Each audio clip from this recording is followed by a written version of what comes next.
The first witness is now on the stand in the federal sex trafficking trial for Sean Diddy Combs in New York City after final jury selection and opening statements this morning.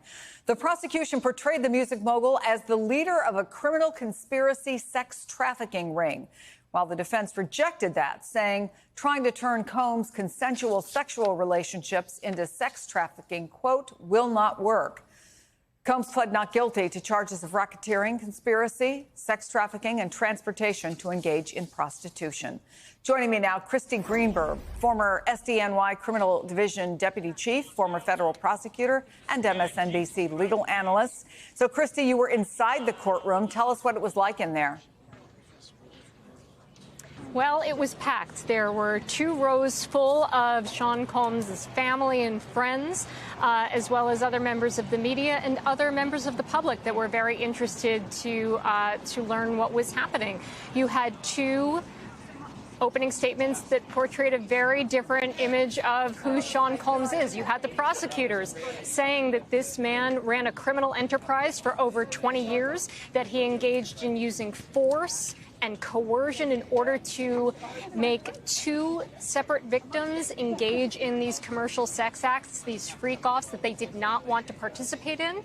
And then you had the other side, which is the defense, having Sean Combs stand up and show a different side of him and say, look, he's indefensible in terms of committing domestic violence, but that doesn't mean he's a sex trafficker. That doesn't mean he engaged in racketeering. And trying to make this distinction and really focusing on the victims and trying to turn the jurors' focus to the victims and say, look, they were strong, capable women, and they made a choice. Now, I think that will ultimately be a difficult thing for the defense to show because of all the evidence the prosecutors in the opening statements said that they had, showing that actually these women really weren't making a choice. You have the video of Cassie where, Sean Combs is beating her, striking her, dragging her out of that hallway video when she was trying to leave one of these freak-off sessions. That doesn't exactly look like a choice. We also heard from the prosecutors that there are text messages where one of the victims, known as Jane, is saying, I don't want to engage in these freak-offs. I don't want to do this. And then there are apparently also recorded calls that we are going to hear between Sean Combs and Jane, in which Sean Combs is offering her money and telling her to say that she wanted to engage in these freak-offs. None of those pieces of corroborating evidence sounds like these women had a choice. So I think that is going to be really critical evidence for the prosecution. And just one last point. Even if there is the sex trafficking charges, but there are 2 charges, one for each victim, of transporting these women across state lines for the purposes of prostitution.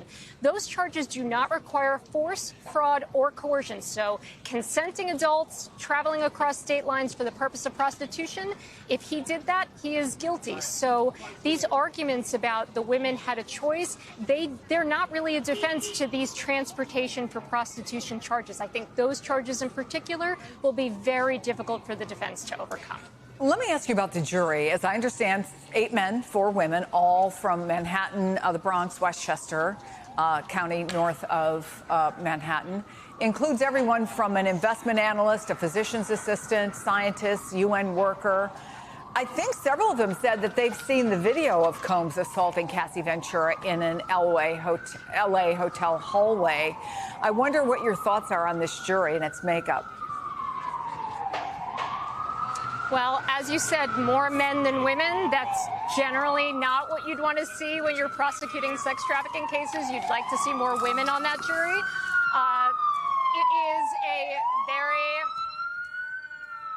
diverse jury, and both in their backgrounds, in their jobs, in their educational backgrounds, so bringing a lot of different experiences. But yes, they've all seen a very critical piece of evidence for the most part, and the defense acknowledged that in the opening, that yes, many of you have seen this video, and please keep an open mind and please try to separate what you've seen before coming into this courtroom from what you're going to see in the courtroom.